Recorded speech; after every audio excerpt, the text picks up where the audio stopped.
النهارده يا جماعه هنعمل فرخه. الفرخه دي انا غسلتها ونضفتها، وطبعا هي مسلوقه نص سلقه، نص سوا بس نص سليق. شايفين الدخان اللي طالع منها؟ نص سوا بس فقط. ده الفلفل الاسود والملح الابيض اللي انا رشيته عليها وتبلتها قبل ما ادخلها ميه السليق، يعني الشوربه بتاعتها. تمام. دلوقتي انا هعمل ايه؟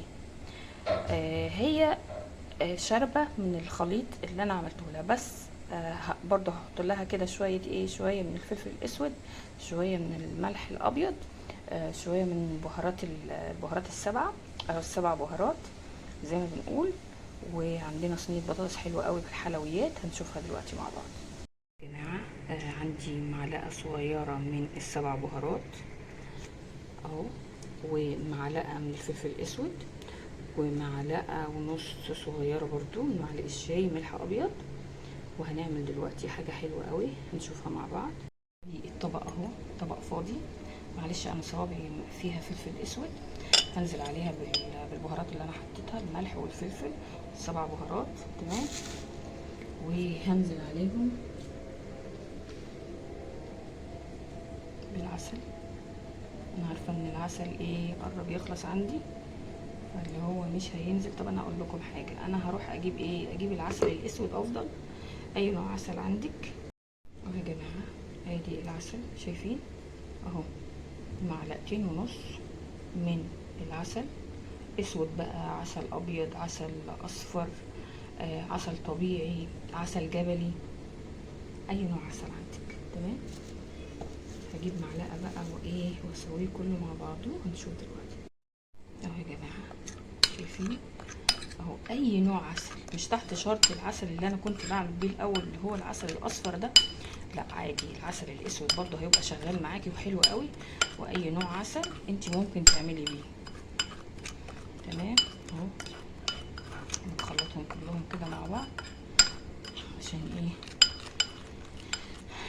عشان يدوبوا كلهم مع بعض. شايفين شكله يا جماعه؟ سبحان الله، اي نوع عسل سبحان الله بيتجاوب مع اي انواع اكل انت بتعمليها، سواء بهارات او خضار او اي حاجه.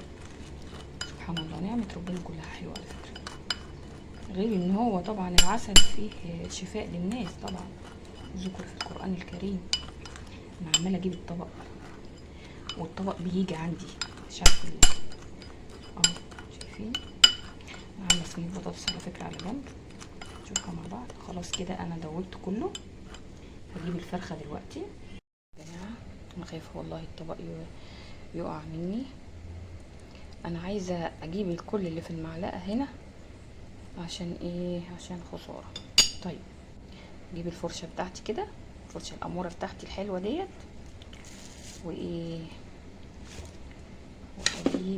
لا حول ولا قوه الا بالله، اهو كده، وافرش كده كل الاجناب بتاعتي اهو. اوزع كل الكميه دي على الفرخه. على فكره الفرخه برضو بردت الوقت ده، بتبرد الفرخه النهارده. على فكره الجو حلو قوي يا جماعه.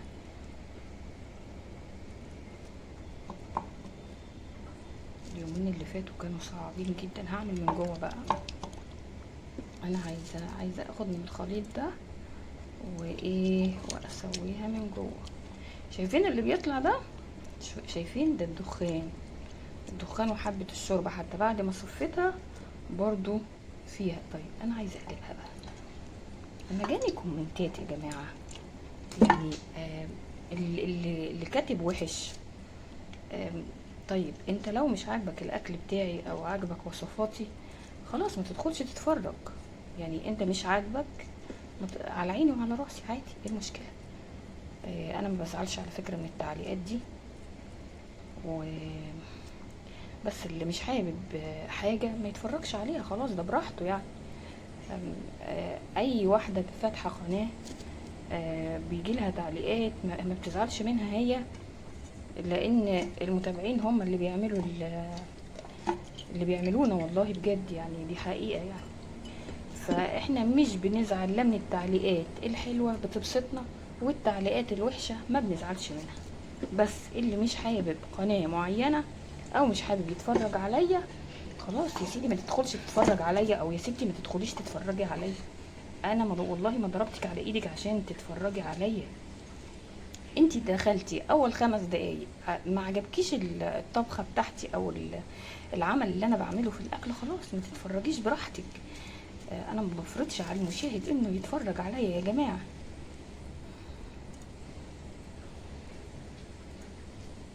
يعني ارجو اكون ان انا ما زعلتش حد من كلامي ده.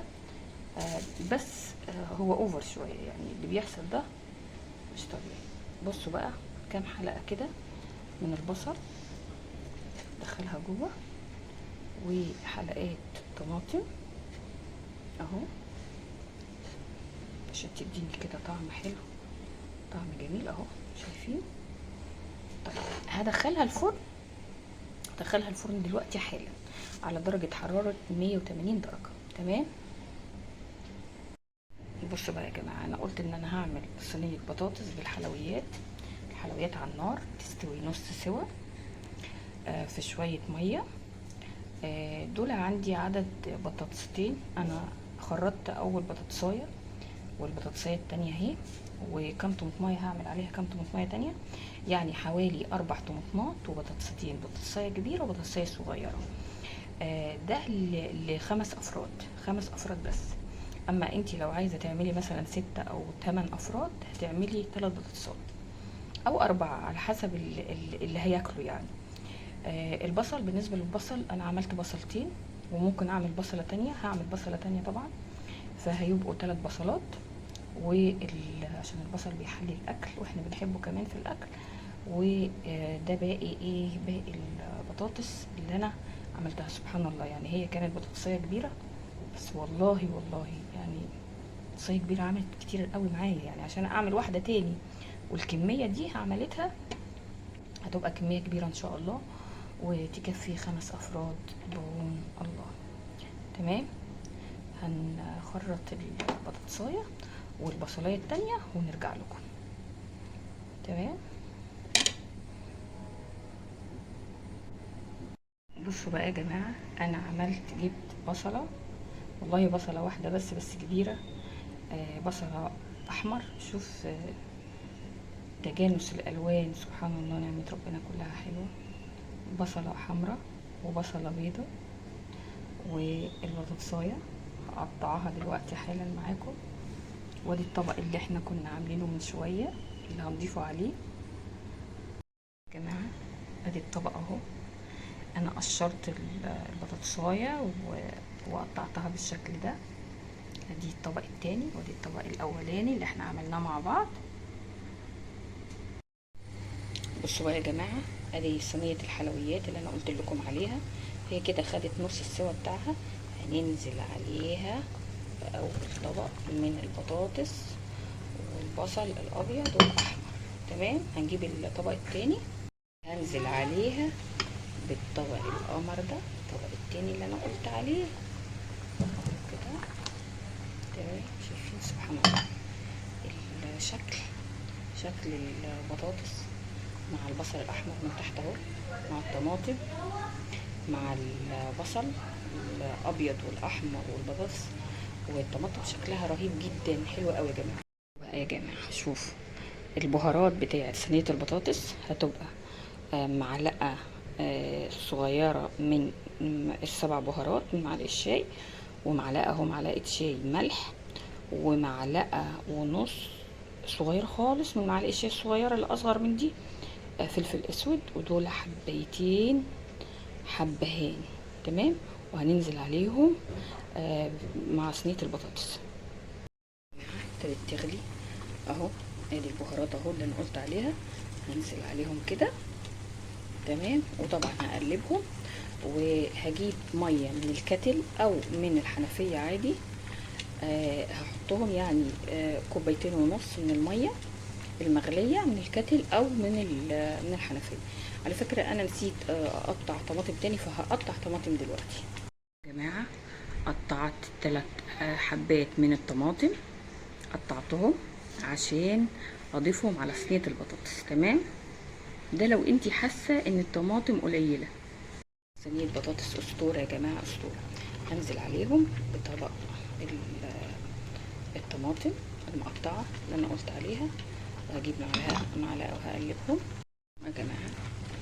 انا بقلب المعلقه عشان بس خاطر ايه، البهارات اللي انا حطيتها، الملح والسبع بهارات والفلفل الاسود والحبهان كله يدوب مع بعضه. وهجيب شويه الميه اللي انا قلت عليها، 2.5 كوب. شايفين يا جماعه؟ يا سلام، انا بحب الحتت دي بناكلها يا جماعه على فكره. لما بتدوب شويه وبتسلى كده بتنزل الدهون بتاعتها. شايفين؟ على فكره كميه كبيره من تحت شويه، حلوه يعني، كميه مش بطاله. هي اللي هتظبط لي صينيه البطاطس. تمام. طيب شايفين؟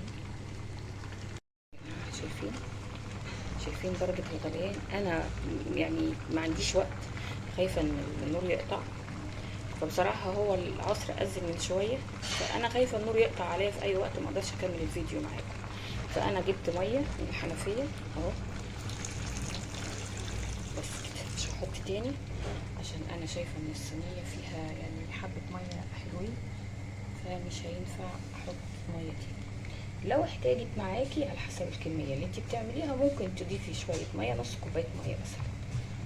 يا جماعه صينيه البطاطس سبحان الله، يعني انا برضو حطيت الميه كانت ساقعه ومع ذلك بتغلي. يمكن برضو عشان النار عاليه والجو سخن، فالسخونه بتعمل برضو، الحراره برضو بتعمل حاجه برضو. فان شاء الله دي بقى هتستوي في ايه، في ربع ساعه، ربع ساعه بس هتستوي. انت ممكن تسويها من فوق، مش ممكن يعني عادي ما تحطيهاش في الفرن ولا حاجه، بس اللي حابب يحطها في الفرن ربع ساعه، غلوتين من فوق، مع ان انا اوطي العين شويه عشان تستوي، وادخلها الفرن لمده 5 دقايق واطلعها واكل بالهنا والشفا. تمام. وكده دي كانت صينيه البطاطس بتاعتنا. للست فرخه، الست فرخه عامله نفسها فرخه. شايفين يا جماعه؟ انا حطيتها بالشكل ده، ويعني حطيتها كده تلقائيا، بس هي حمرت اهي، شكلها اتحمر. والحلقات البصل والطماطم اللي انا حطيتهم من جواها يعني يكاد، او انا بحاول اقرب، بس السخونه بتاعت الفرن ما اقدرش اقرب من كده، ما اقدرش هتحرق يا جماعه والله بجد. بصوا بحاول اقرب اهو، اهو حطيت قدامكم من حلقات البصل والطماطم. سامعين الصوت ده؟ صوت المروحه، توزيع الحراره في الفرن. وانا كده ابقى خلصت، يعني هي خلاص كده حمرت. كام دقيقه بس واطفي عليها، بس يا رب النور ما يقطعش دلوقتي، يقطع بعد شويه عشان اكون خلصت. تمام. بصوا يا جماعه، انا بحمر كيس ونص من الرز. معلش عفوا، انا اسفه غلطت. كيس ونص من الرز في 5 معالق سمنه بلدي. على فكره حطيت سمنه بلدي لان المكرونه ما بتتعملش غير بالسمنه البلدي. تمام. ايدي فيها على طول على طول. انا معليه النار قوي، النار معليها جدا، كميه كبيره، لان احنا بنحب المكرونه بالسمنه البلدي. وبعدين انا المكرونه اللي انا بعملها دي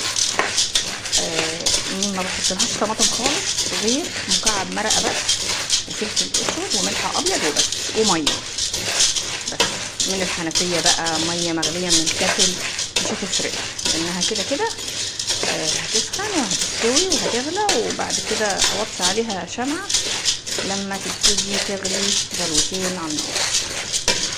فيها كده على طول. انا عارفه ان وقفه المطبخ في الحر دي فظيعه جدا، يعني سبحان الله، يعني ربنا يقدر كل ستات البيوت على الحر في المطبخ. المطبخ في الحر بالذات ما يطلعش بصراحه، يعني خصوصا العرايس الجداد سنة أولى مطبخ،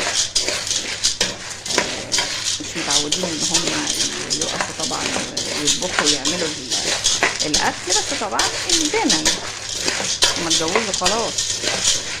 انا بقول لبنوتي حلوه واي بنوته ثانيه على وش جواز واتخطبت، اتعلمي الاكل من دلوقتي عشان لما تتجوزي تبقي تعرفي تعملي كل حاجه. تجيبي وصفه كده وتجيبي كتاب ماشي تمام، الدنيا سهلت دلوقتي يعني.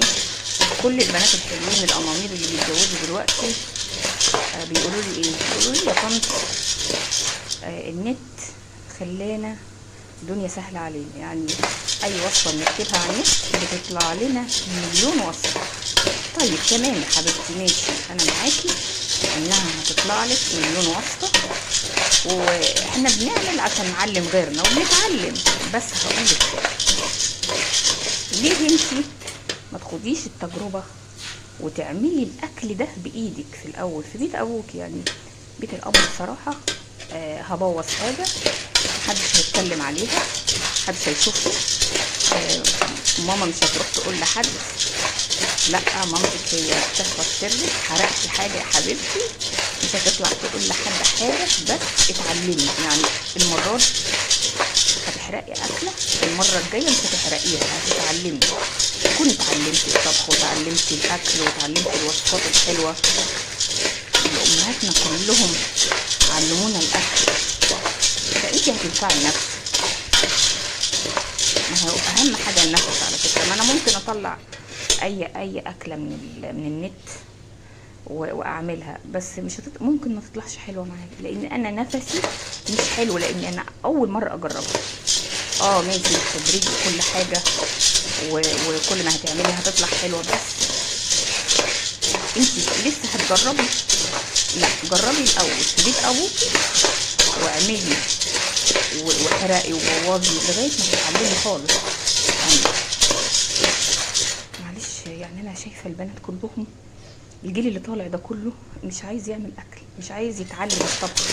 المطبخ العدو الوحيد اللدود ليه. يعني ليه يا حبيبتي؟ ليه يا قلبي؟ ما هو جوزك هيحب ياكل من ايدك. مفيش حاجه اسمها في راي من اراء البنات قالوا لي احنا هنطلب دليفري من بره، هنطلب دليفري. يعني يا حبيبتي هو مرتب جوزك او دخله هيبقى قد ايه عشان حضرتك تطلبي دليفري ويجيلك لغايه عندك؟ ما كل حاجه غليت واحنا عارفين يعني. فلا اعملي الاكل وتعلمي دلوقتي، اكتنزيها فرصه من ماما حبيبتك. ماما هتعلمك ببلاش عشان انتي بنتها حبيبتها، فتعلمي الطبخ، تعلمي الوصفات، تعلمي كل حاجه عشان تبقي بنوته حلوه كده وتبقي شطوره في المطبخ. تمام.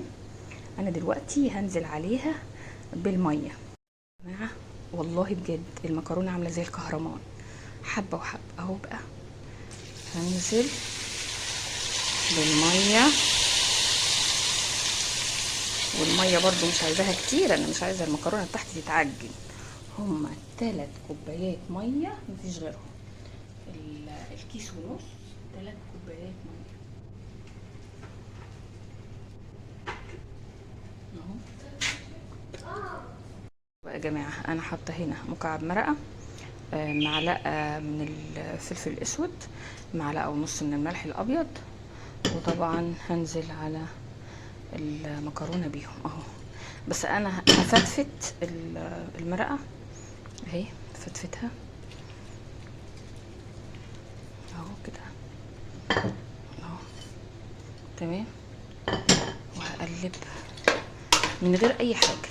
انا مش هحط لا طماطم لا عصير طماطم بقى ولا طماطم متخرطه ولا اي حاجه خالص. هو الفلفل الاسود، الملح الابيض، ومكعب المرقه، بس كده.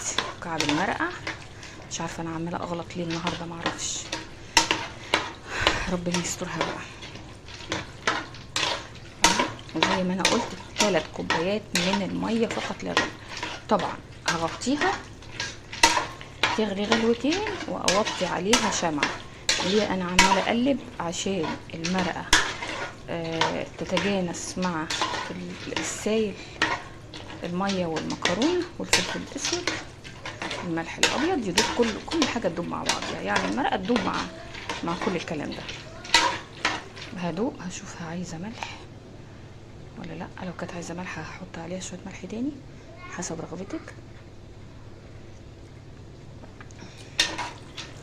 كده تمام، مش عايزه ملح ولا اي حاجه. تمام، بس كده كده خلص الاكل بتاعنا النهارده. هوريكم بقى صينيتين الاكل يا جماعه. انا عليت عليها النار، ويا حبيبتي تتحرقي في الحله. عليت عليها النار، هتاخد غلوتين معايا، وبعدين اوطي عليها شمعه، وخلاص كده ابقى خلصت المكرونه. واوريكم الفراخ والبطاطس دلوقتي قبل النور ما يقطع. يا جماعه الفراخ خلاص كده تمام، اتحمرت واتشوت معانا، وصينيه البطاطس كمان تمام كده. وخلاص كده انا هطلع الفراخ.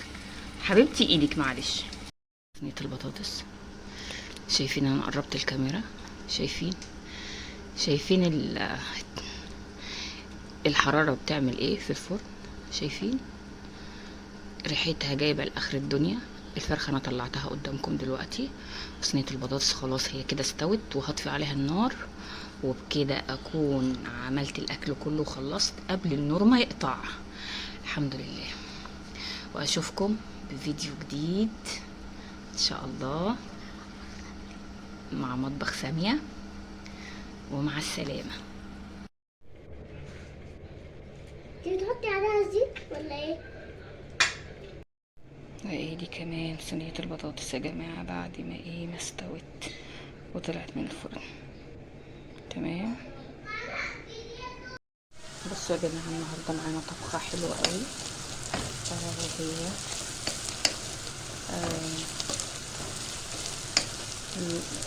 فاصوليا خضراء تمام. البصل اهي قربت تحمر معايا، مع 3 معالق زيت كريستال، وبصلة كبيرة او ممكن بصلتين صغيرين على حسب البصل اللي عندك يعني. بس كده قربت. انا هعمل ايه دلوقتي؟ هغسل الفاصوليا الخضراء، اوطي بس عليها العين هنا لغايه ما اغسل الفاصوليا، وبعدين ارجع احمرها مع البصله. لازم تتحمر يا جماعه هنا مع البصله. الفاصوليا الخضراء اهي انا حطيتها. اللي بيسوي الخضار على فكره اي نوع خضار بيسويه ان انتي بتسويه الاول مع البصله، ان البصله تبقى نص سوا زي ما انا عاملاها كده. وبعدين انا هعلي اهو على النار، وابتدي بقى ايه احط شويه اقلب الخضار ده مع البصل. لازم تاخد الصدمه دي يا جماعه عشان يستوي. اهو يا جماعه شايفين سامعين الصوت؟ الصدمه اللي انا عايزه الخضار ياخدها مع البصل اهو. طبعا انا هحمرها شويه حلوين كده قبل ايه؟ قبل الطماطم المعصوره. طبعا انا ضربت طماطم في الخلاط وصفيتها طبعا قبل ما انزل عليها بالطماطم. شايفين يا جماعه؟ لازم الفاصوليا الخضراء تاخد الصدمه دي مع البصل كده ما شاء الله، يعني بتتحمر معاها واللون بيبتدي يتغير معانا. شايفين كميه البصل؟ سواء البصله لما تكون كبيره قوي على الكميه دي بتبقى حلوه قوي. يعني انا عامله كميه ما شاء الله، يعني بتاع كيلو مثلا، كيلو من الخضار. طبعا لازم تبقى بصله كبيره او بصلتين.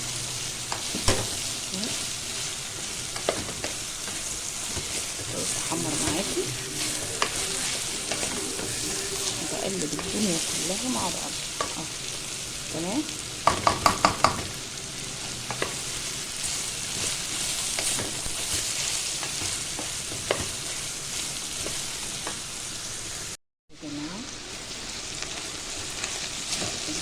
خلاص كده الفاصوليا اتحمرت مع البصله تمام اهو. شايفين حتى البصله حمرت خلاص. هنزل عليها بعصير الطماطم دلوقتي حالا اهو. شايفين انا كده نزلت عليها بايه؟ بعصير الطماطم. سيبها طبعا ايه تتسبك مع بعضها. اللهم بارك. كمية كبيرة، كمية كبيرة، عاملة كمية كبيرة. اننا النهاردة 7 افراد، يعني هيبقى في عدد افراد كبير، فعملت كمية اكل كبيرة. غيرت الحلة يا جماعة، حطيتها في حلة سيلستين، لان الكمية كبيرة قوي على الجرانيت، فلقيت الحلة صغيرة عليها الجرانيت، فدايرتها في حلة تاني كبيرة سيلستين، كبيرة شوية، مقاسها اكبر واوسع منها، عشان خاطر كمية الخضار كبيرة قوي. مع بعض بقى نشوف الأكلة التانية. الأكلة التانية دي أنا طبعا ما صورتهاش عشان الوقت اللي بيجري، وعشان النور اللي بيقطع بعد العصر، فعملت بسرعة. كان طبعا كيلو من اللحمة، وبصلتين قطعتهم دواير دواير، وطبعا ملح وفلفل أسود وحبهان وعصير طماطم. وبعد اصلا ما حمرتهم الاول، ابتديت انزل عليهم عصير الطماطم عشان يتسبكوا. الحله دي بقى اللي هي الحله اللحمه التانية بالحلويات، طماطميتين وبصلتين، وطبعا ورق لورا وحبهان وكل حاجه بيسلقوا. انا في الغالب بعمل لحمه بشوربه عشان بحمر منها، او حتى لو ما كنتش بحمر، في ناس بتبقى عايزه تاكل لحمه بشوربه او لحمه محمره، تمام، حسب رغبتهم. واللحمه التانية اللي انا عملتها في صينيه الفخار، وطبعا الخضار اللي انا طبخته معاكم دلوقتي، تمام. شايفين الشوربه ما شاء الله. انا هنا يا جماعه عندي الشعريه اهو، هعمل رز بشعريه طبعا.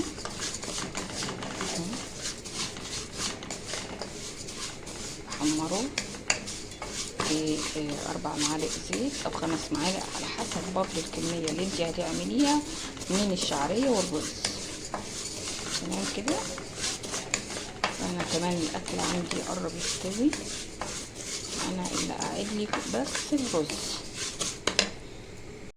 اهو يا جماعه. انا عليت طبعا النار عشان انا غسلت الرز جنبي، فطبعا اول ما يتحمر عندك الشعريه هبتدي انزل عليها بالرز.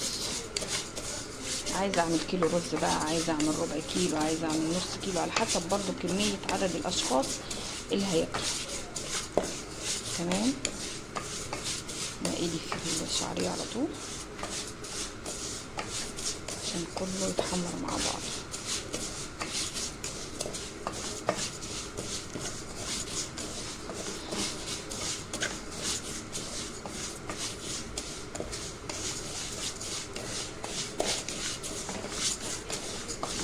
اهو ادي فيها على طول.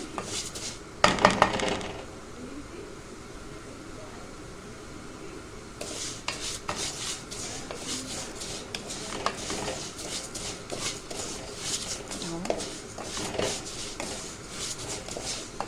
شايفه ادي فيها على طول.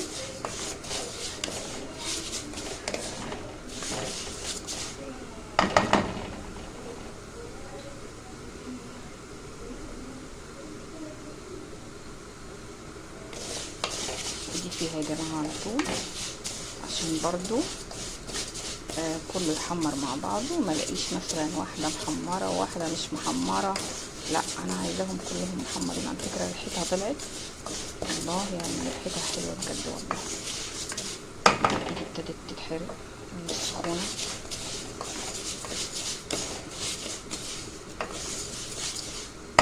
خلاص كده هي قربت خالص اهو. شايفين يا جماعه ابتدت تحمر معايا. شوفوا بقى، هي يعني اول ما تحمر هنزل عليها بحبة الرز بتوعي اهو كده، تمام قوي. التحمير بتاعها ابتدي انزل بالرز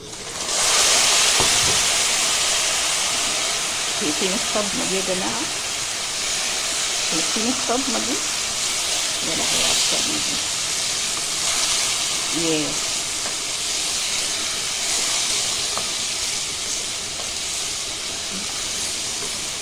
كده اهو بقلب. دي بقى شوية الرز دول بقى لما بيستووا بيبقوا طعمهم جميل مع مكعب مرقة بتسقيها بمية، او لو شوربة مثلا.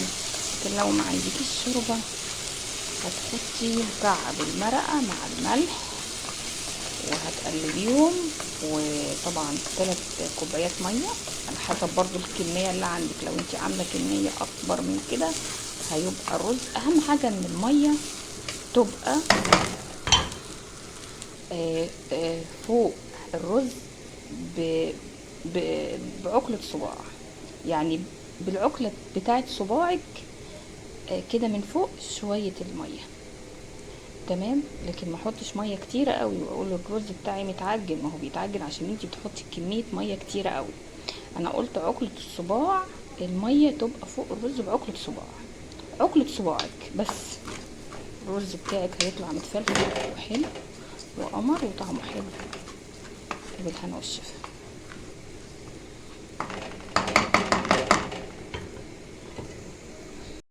اللحمه خلاص يا جماعه استوت خلاص. اللحمه بتاعتي في صينيه الفخار استوت تمام تمام. على فكره اللي انتوا شايفينه ده تفاعل الفخار مع الاكل. يعني انا حتى بعد ما بطفي عليها النار بتعمل كده، بتقعد فتره كبيره قوي بتعمل كده، ممكن تقعد 10 دقايق ربع ساعه بتعمل السخونه دي والسوى. والله اقسم بالله الفخار ماده مغذيه للحراره، يعني سبحان الله، يعني بتعمل حراره من بعد حتى بتطفي عليها النار. تمام. عندي هنا كمان اللحمه المسلوقه برضو استوت خلاص، وهطفي عليها بعد شويه كده ابقى تاني اكله خلاص انا خلصتها. والاكله بتاعتنا النهارده الخضار خلاص قرب يستوي.